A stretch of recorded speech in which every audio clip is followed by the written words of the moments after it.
Hi, hello friends. Nenu mi brother Rajesh. Today I welcome you all to our channel that is GR World. Okay, friends. Up to our last classes, we have discussed about part one of Indian Constitution. We have discussed about part one of Indian Constitution, which covers union and territories. Which covers union and territories. A article నుంచి ఏ article వరకు?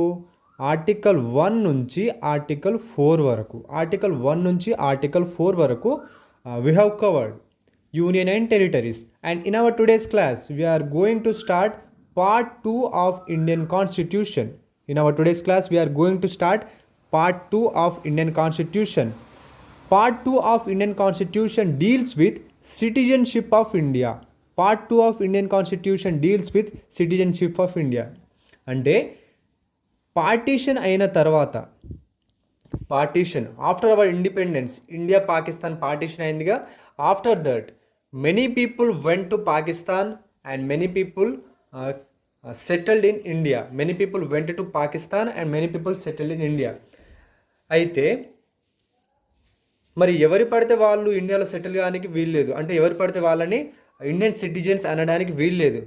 మనకి కొన్ని conditions కావాలి to become the citizen of India. ఆ conditions అన్నీ కూడా from article 5 to article 7 వరకు mention అయి ఉన్నాయి. From article 5 to article 7.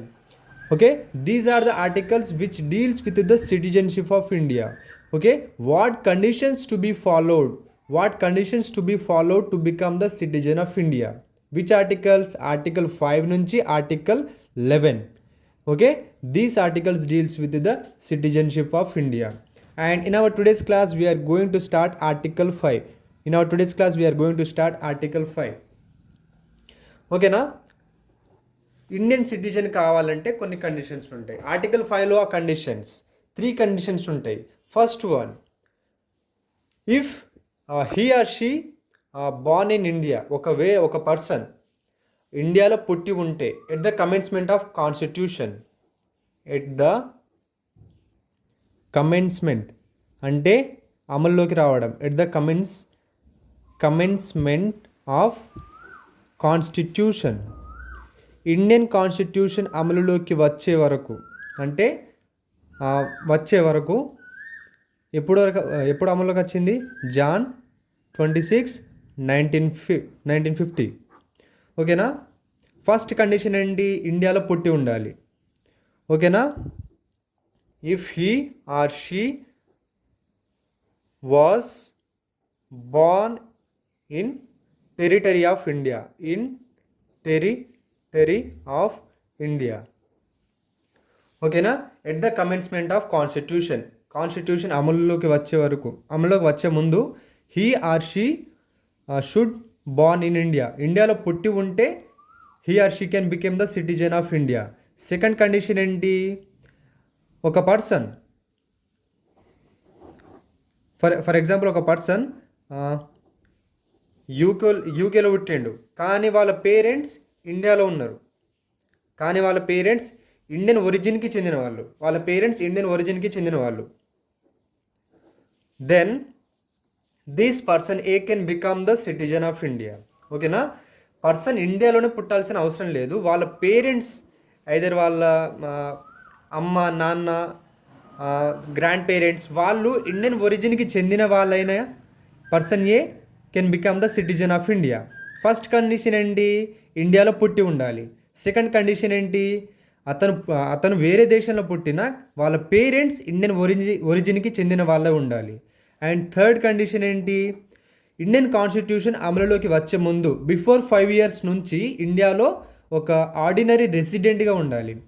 ఓకేనా. ఫర్ ఎగ్జాంపుల్ కాన్స్టిట్యూషన్ కమెన్స్మెంట్లోకి ఎప్పుడు వచ్చింది? 1950 జాన్ 26. ఒక పర్సన్ 1940 వరకు ఇంగ్లాండ్లో ఉండి 1944లో ఇండియాకు వచ్చిండు.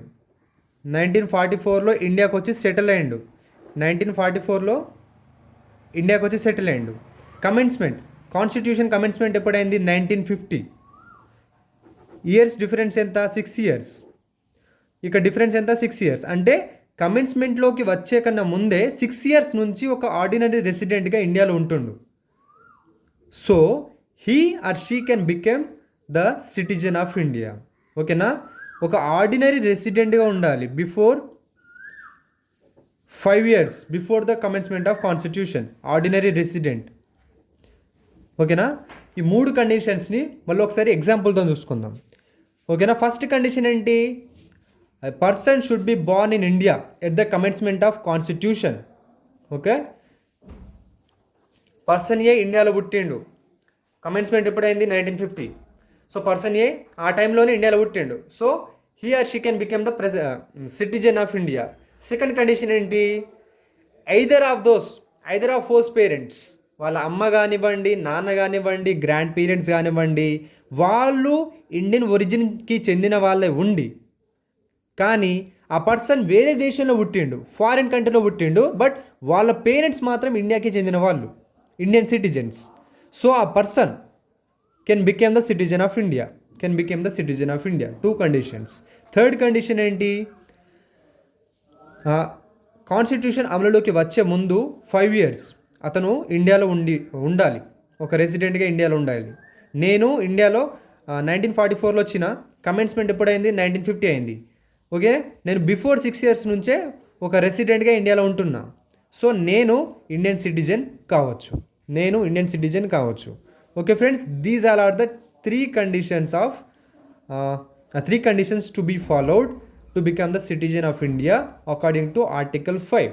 మళ్ళీ ఆర్టికల్ 6, 7, 8, 9, 10, 11 ఇవన్నీ కూడా ఉంటాయి. They also deals with the citizens in different perspective. Okay friends, thank you very much. And ఈ వీడియో మీ ఫ్రెండ్స్కి షేర్ చేయండి. Bye friends.